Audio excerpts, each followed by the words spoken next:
अस्सलाम वालेकुम। कैसे हैं आप सब लोग? आई होप कि आप सब ठीक होंगे और जहाँ पे भी होंगे खुश होंगे। वीडियो शुरू करने से पहले आपसे रिक्वेस्ट है कि आप चैनल को सब्सक्राइब कर लें। अभी तक बहुत से लोगों ने चैनल को सब्सक्राइब नहीं किया हुआ।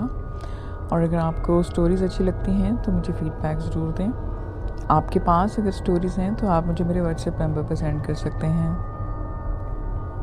आज की पहली स्टोरी विक्रम ने मुझे न्यू दिल्ली से सेंड की है।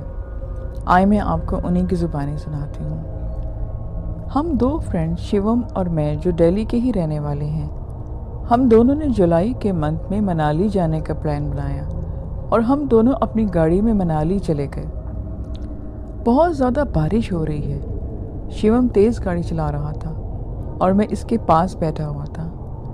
इतनी तेज़ बारिश में हम दोनों कहीं रुके बगैर चले जा रहे थे। बारिश इतनी तेज़ थी कि आगे जाने को कोई रास्ता नहीं था। रास्ते में चाय की एक दुकान देखकर दोनों ने चाय पीने के लिए गाड़ी वहाँ रोक दी। हम दोनों अपनी गाड़ी में बैठकर चाय पीने लग गए। फिर किसी ने आकर गाड़ी पर दस्तक दी। मैंने गाड़ी का शीशा नीचे किया तो वहाँ एक खूबसूरत लड़की खड़ी थी जो सफ़ेद साड़ी में थी। इस लड़की ने हमसे हेल्प मांगी और उसने कहा कि मैं यहाँ एक गांव में रहती हूँ, क्या आप लोग मुझे वहाँ तक छोड़ सकते हैं? तो शिवम की तबीयत ठीक नहीं थी, लेकिन मैं मान गया और वो लड़की पिछली सीट पर आकर बैठ गई। शिवम अब इससे बातें कर रहा था और वो खामोश बैठी थी।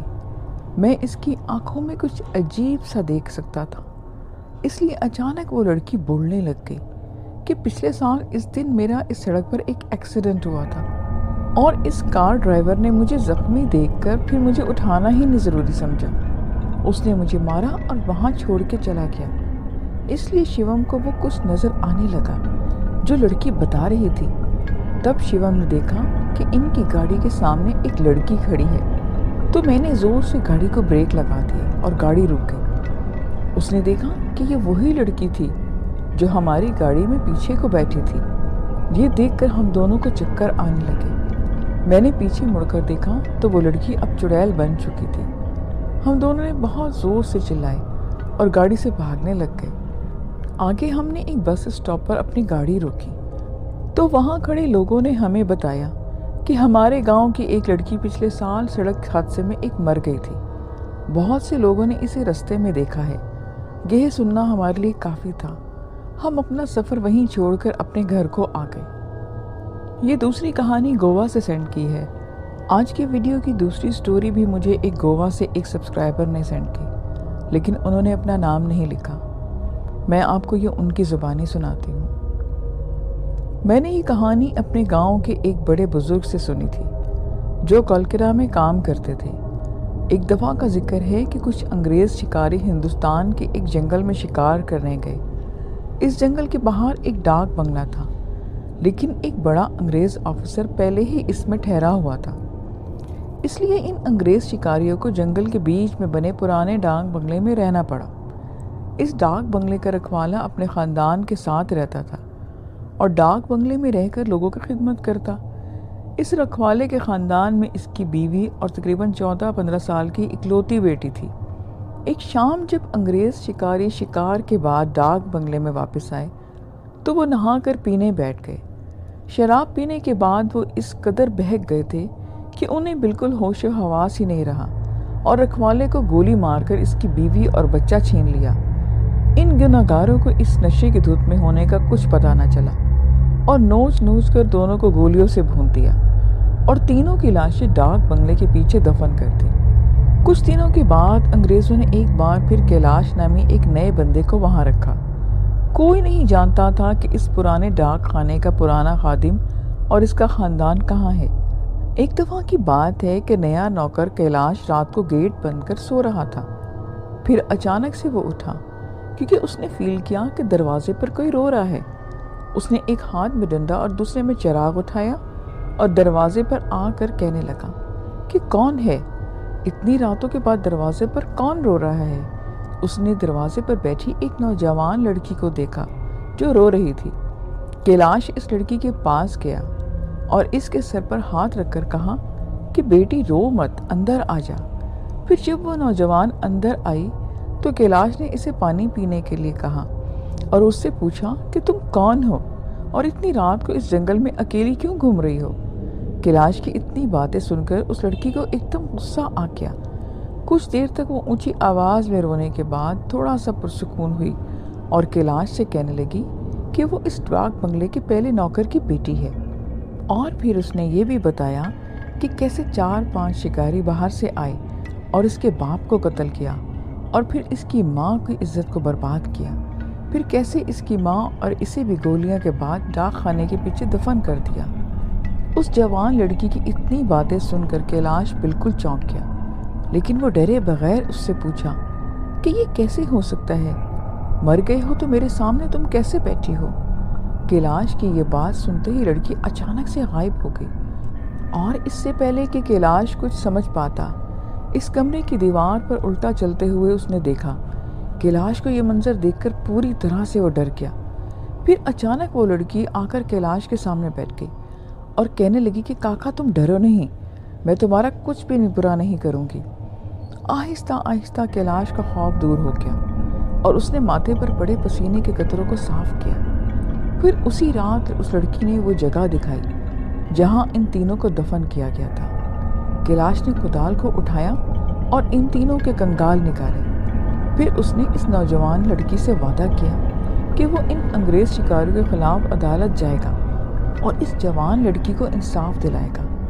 कैलाश की बात सुनकर वो लड़की रोने लगी कि चचा आपको नहीं ये करना, मैं खुद बदला लूँगी, बस थोड़ी सी मेरी मदद करें। बस फिर क्या था, इस लड़की के कहने के मुताबिक कैलाश ने बीमारी का बहाना बनाकर पोस्ट ऑफिस की नौकरी छोड़ दी और इस जवान लड़की के कहने के मुताबिक उसके पेरेंट्स की हड्डियां जला दी और दोनों के नाम पूजा भी करवाई। दोनों को वो उसने मुक्ति दिलवाई।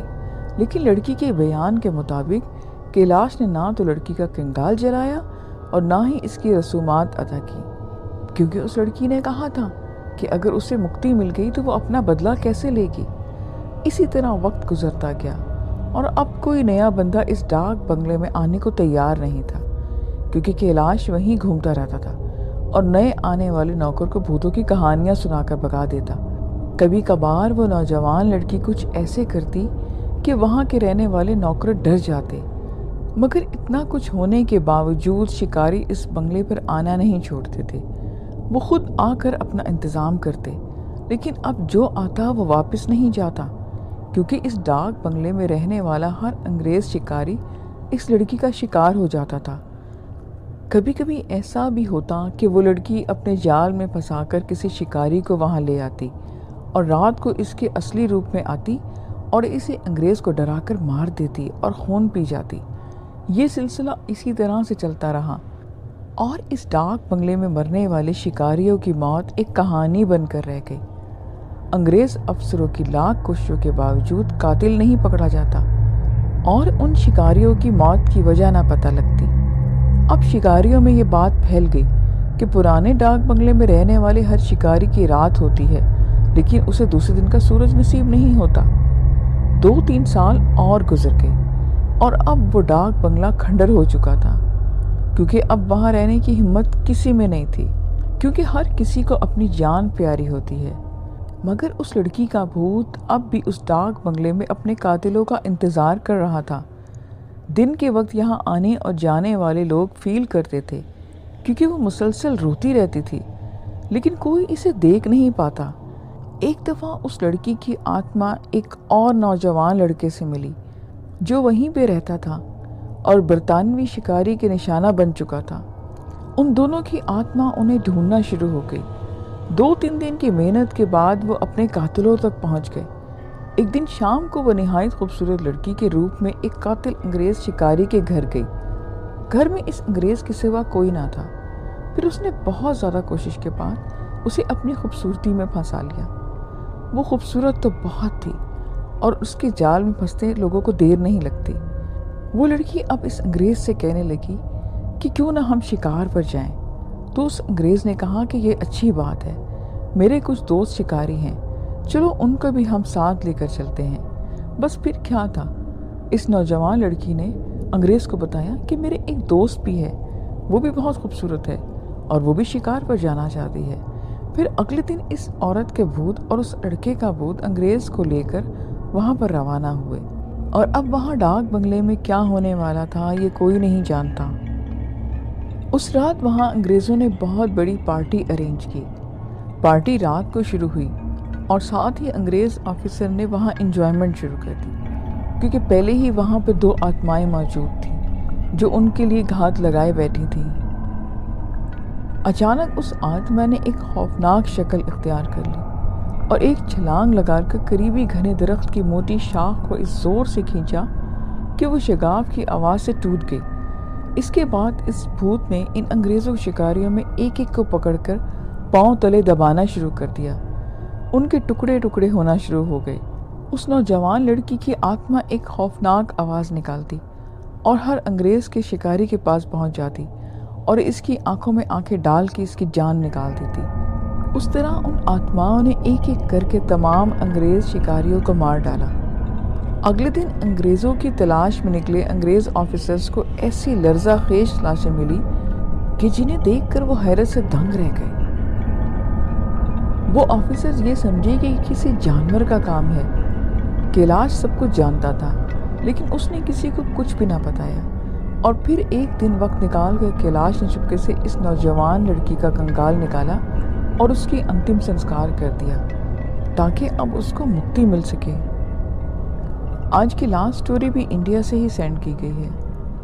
ہمارے گاؤں سے تقریباً آدھا کلومیٹر کے فاصلے پر ایک بہت بڑا باغ ہے جسے ہمارے گاؤں والے بدکی باری کہتے ہیں۔ یہ تقریباً 12-15 ایکڑ پر پھیلا ہوا ہے۔ باغ میں آم کے درختوں کا بہت زیادہ انبار ہے۔ یہ ایک بہت ہی بڑا اور پرانا باغ ہے۔ یہاں کے خوف سے آج بھی کمزور دل لوگ دوپہر یا دن کے سورج نکلنے کے بعد اس برکی باڑی کی طرف نہیں جاتے۔ اس برکی باڑی کی طرف جانے کی بات ہی چھوڑ دیتے ہیں۔ نام ان کے ذہن میں آتے ہی آتا ہے کہ ایک ڈر ہے، اور ایسا ڈر کیوں ہے؟ اس موڑ کے بارے میں کہتے ہیں کہ 30-32 سال پہلے یہ بڑا موڑ بہت موٹا اور خوفناک ہوا کرتا تھا۔ دوپہر کے وقت بھی اس پر برکی باری میں اندھیرا اور بھوتوں کا خوف تھا۔ لوگ اس باغ میں صرف آم لینے آتے تھے، اور وہ بھی بہت سارے لوگ مل کے آتے۔ ہاں، چند ہمت والے لوگ جو ہنومان جی پر ٹرسٹ کرتے ہیں کبھی کبھی اکیلے آ جاتے۔ کچھ لوگ تو یہاں آ کر کہتے کہ رات کو یہاں بھوتوں کو دیکھا جا سکتا ہے۔ اس باغ میں بہت سے درخت تھے۔ ایک دفعہ ہمارے دادا نے آم کے موسم میں گاؤں کے ایک شخص کو آم کی کٹائی کی ذمہ داری دی تھی، لیکن دادا کو کہیں سے معلوم ہوا کہ وہ ہر رات 1-2 لوگوں کے ساتھ آم توڑتے ہیں۔ ایک دن ہمارے دادا نے دھمکا کر سوچا کہ رات کو کھانے پینے کے بعد میں وہاں پر جاؤں گا اور دیکھوں گا کہ کون ہمارے آم چوری کرتا ہے، اور اس خوفناک اور بھوتوں کے باغ میں وہ پہنچ گئے۔ دادا نے کونے میں موجود درخت کے نیچے ایک آدمی کو دیکھا، اور انہوں نے سوچا کہ یہ وہ شخص ہے جو آم توڑتا اور چوری کرتا ہے۔ میرے دادا نے بھاگ کر اس کو پکڑنے کی کوشش کی کہ اچانک وہ آدمی اس باغ میں واقع ایک برگد کے درخت کے پاس پہنچا اور ایک بھیانک اور خوفناک شکل میں آ گیا۔ اس کے چاروں طرف آگ اٹھنے لگی۔ اب اس نے ہمارے دادا کو اتنا مارا کہ میرے دادا نیچے گر گئے۔ ان کی مرنے جیسی حالت ہو چکی تھی۔ میرے دادا کا جسم کانپنے لگ گیا تھا اور ان کی آنکھوں سے آنسو بہہ رہے تھے۔ وہ بالکل بھی آواز نہیں نکال پا رہے تھے۔ انہوں نے بہت ہمت کی، مگر وہ ایک قدم بھی نہ اٹھا پائے۔ تقریباً 2 یا 3 منٹ کے بعد وہ حرکت کرنے کے قابل ہوئے، اور انہوں نے ہنومان چالیسا کا ورد کرنا شروع کر دیا۔ آہستہ آہستہ وہ بھوت پیچھے ہونا شروع ہو گیا۔ وہ بہت خوفزدہ تھے۔ 3-4 دن بستر پر پڑے رہے۔ اس کے بعد کہیں جا کر انہیں آرام آیا۔ اس کے بعد ہمارے دادا نے کبھی بھی آم کے باغ میں اکیلے جانے کا ارادہ نہیں کیا۔ میرے چاچا اپنی جوانی میں کافی آوارہ ہوا کرتے تھے۔ وہ دن بھر دوستوں کے ساتھ گھومتے رہتے اور رات 12-1 بجے سے پہلے کبھی بھی گھر نہ آتے۔ گھر والے ان سے بہت ناراض تھے، لیکن ان پر ان کی ناراضگی کا کوئی اثر نہیں ہوتا۔ ایک رات وہ اپنے دوست کے ساتھ دریا کنارے چہل قدمی کر رہے تھے۔ وہاں ہی ایک اگوری بابا رہتا تھا۔ چاچا اور اس کے دوست ان کو چھیڑنے کے لیے اس کے ساتھ بیٹھ گئے۔ پہلے ان کے ساتھ بیٹھ کر وہ شراب پینے لگ گئے، اور پھر ادھر ادھر کی باتیں کرنے لگے اور انہیں پریشان کرنا شروع کر دیا۔ باتوں ہی باتوں میں انہوں نے بھوتوں کی باتیں کرنا شروع کر دی، اور چچا نے بابا سے پوچھا کہ کبھی بھوت دیکھا ہے؟ پہلے تو بابا ٹالتے رہے، لیکن چچا اپنی بات پر ڈٹے تھے۔ پھر بابا مان گئے اور اس نے ارد گرد ایک حلقہ بنایا اور کہا کہ آؤ جو میں تمہیں بھوت دکھاتا ہوں، مگر کچھ بھی ہو جائے اس حصار سے باہر نہیں نکلنا۔ وہ بابا منتر پڑھنے لگ گیا۔ چچا اور ان کے دوست اس وقت دھیرے سے مسکرا رہے تھے، کیونکہ انہیں یہ بات ہنسی مذاق کی لگ رہی تھی کہ اچانک چھم چھم کی آواز آئی اور ایک عورت وہاں آئی اور ناچنے لگی۔ اس کے بعد اچانک 2 اور 3 عورتیں وہاں آئیں اور وہ بھی ناچنا شروع ہو گئی۔ یہ دیکھ کر چچا اور ان کے دوستوں کی تو سٹی گم ہو گئی۔ دونوں کا نشہ ایک دم سے غائب ہو گیا۔ دونوں ڈر کے مارے وہاں سے بھاگنے لگ گئے، لیکن ناچنے والی عورتوں نے اپنا رقص نہیں چھوڑا اور ان کو گھیر لیا اور اس کے گرد گھومنے لگ گئی۔ وہ انہیں ایسی نظروں سے دیکھ رہی تھی کہ جیسے وہاں بلائے جانے پر انہیں غصہ آیا ہو۔ دونوں وہیں پر بے ہوش ہو گئے۔ صبح جب انہیں ہوش آیا تو وہاں صرف اگھوری بابا تھے، اور جب اس نے ان عورتوں کے بارے میں پوچھا تو بابا نے بتایا کہ میں نے انہیں بھگا دیا۔ ان دونوں نے بابا کے پاؤں چھوئے اور معافی مانگی، اور اس دن کے بعد چچا نے رات گئے آنا بند کر دیا۔ لسن جی، آج کی سٹوریز تھیں۔ آئی ہوپ کہ آپ کو اچھی لگی ہوں گی۔ مجھے کامنٹس میں آ کے ضرور بتائیں۔ پھر ملیں گے نیکسٹ ویڈیو میں۔ اجازت دیجیے، خدا حافظ۔